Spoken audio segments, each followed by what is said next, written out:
आज की कहानी अनुज नाम के एक टेक्नीशियन की है और ये कहानी हमें एक सवाल पूछने पर मजबूर कर देती है। जब कोई इंसान दुनिया से पूरी तरह कट जाता है, बिल्कुल अकेला, तो क्या वो सच में अकेला होता है? ये अनुज की अपनी जुबानी है जो उसने लद्दाख की उन बर्फीली ऊंचाइयों पर महसूस किया। जरा सोच कर देखिए, एक ऐसी जगह जहां मीलों तक सिर्फ बर्फ है और गहरी खामोशी, चारों तरफ सिर्फ एक सफेद चादर बिछी है। तो ऐसे में पूरी तरह अकेले होने से ज्यादा डरावना और क्या हो सकता है? जवाब है ये एहसास कि उस वीराने में कोई और भी है।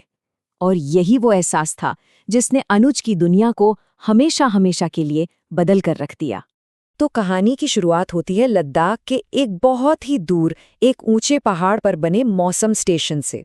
अनुज की पोस्टिंग यहीं थी, एक ऐसी जगह जहां जिंदगी की सबसे बड़ी चुनौती अकेलेपन से लड़ना था। सोचिए ये स्टेशन दुनिया से कितना कटा हुआ था। स्टाफ में सिर्फ 3 लोग, आसपास बर्फ, चट्टानों और तेज हवाओं के सिवा कुछ नहीं। कोई मोबाइल नेटवर्क नहीं था। बाहर की दुनिया से बात करने का सिर्फ एक ही तरीका था, एक रेडियो और एक इमरजेंसी सैटेलाइट फोन। असल में इस कहानी का असली किरदार ये तन्हाई ही है। अनुज का काम काफी सीधा साधा था, डेटा को मॉनिटर करना और उसकी रीडिंग को रिकॉर्ड करना। दिन तो फिर भी जैसे तैसे कट जाते थे, पर रातें जैसे जैसे गहरी होती वो वीराना और भी ज्यादा डरावना लगने लगता था। और फिर उसकी शिफ्ट बदल गई। जैसे ही अनुज की शिफ्ट दिन से रात में बदली, अजीब घटनाओं का एक सिलसिला सा शुरू हो गया। लद्दाख की वो सर्द, सुनसान रातें अपने साथ कुछ ऐसा लेकर आईं जिसकी अनुज ने कभी कल्पना भी नहीं की थी। एक रात रेडियो पर अचानक एक बहुत ही हल्की सी आवाज आई। पहले तो अनुज को लगा कि शायद सिग्नल में कोई गड़बड़ी होगी, उसने ध्यान नहीं दिया। लेकिन फिर वो आवाज और साफ सुनाई दी, एक खौफनाक फुसफुसाहट, नगारोक स्क्याब नांग, जिसका मतलब था मुझे बचाओ। अब देखिए, ये कोई आम रेडियो नहीं था जो कहीं से भी कोई भी फ्रीक्वेंसी पकड़ ले। ये एक डेडिकेटेड कम्युनिकेशन रेडियो था जो सिर्फ मेन स्टेशन से संपर्क के लिए बना था। इस पर किसी बाहरी सिग्नल का आना लगभग नामुमकिन था और यही सोचकर अनुज का दिल दहल गया। अनुज अभी उस रेडियो की आवाज के सदमे से बाहर भी नहीं निकला था कि उसकी नज़र अपने केबिन की खिड़की के शीशे पर पड़ी और जो उसने वहां देखा उसके पैरों तले जमीन खिसक गई। खिड़की के रिफ्लेक्शन में एक लड़के का चेहरा था। उसकी त्वचा एकदम पीली सफेद थी, शरीर अजीब तरह से अकड़ा हुआ था और उसकी वो आंखें सीधे अनुज को घूर रही थी। बस एक पल के लिए वो दिखा और अगले ही पल गायब हो गया।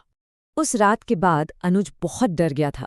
उसने हिम्मत करके अपने एक लोकल सहकर्मी ताशी से कहा कि क्या वो रात की शिफ्ट में उसके साथ रुक सकता है। ताशी मान गया और अनुज को लगा कि चलो अब थोड़ी राहत मिलेगी, पर वो राहत ज्यादा देर टिकने वाली नहीं थी।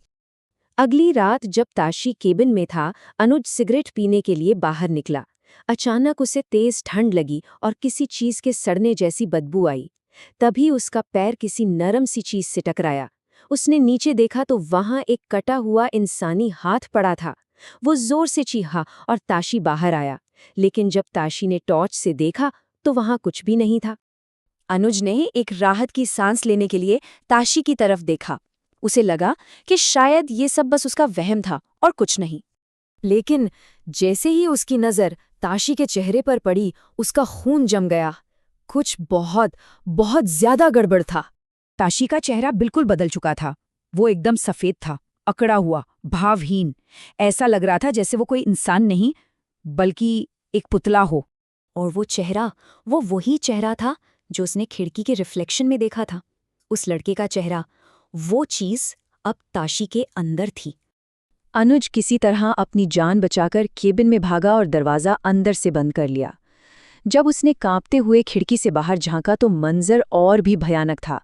ताशी, या जो भी ताशी के रूप में था, वो बाहर उसी लड़के के साथ खड़ा होकर सिगरेट पी रहा था। अनुज अंदर फंस चुका था। उस खौफनाक मंजर को देखकर अनुज बेहोश हो गया। जब उसकी आँख खुली तो सुबह हो चुकी थी और उसका सुपरवाइजर उसे जगा रहा था। अनुज को रात की वो भयानक घटना याद आई और उसका दिल जोर जोर से धड़कने लगा। उसने घबराकर अपने सुपरवाइजर से सिर्फ एक सवाल पूछा, एक ऐसा सवाल जिसका जवाब इस कहानी का सबसे बड़ा और सबसे डरावना राज खोलने वाला था।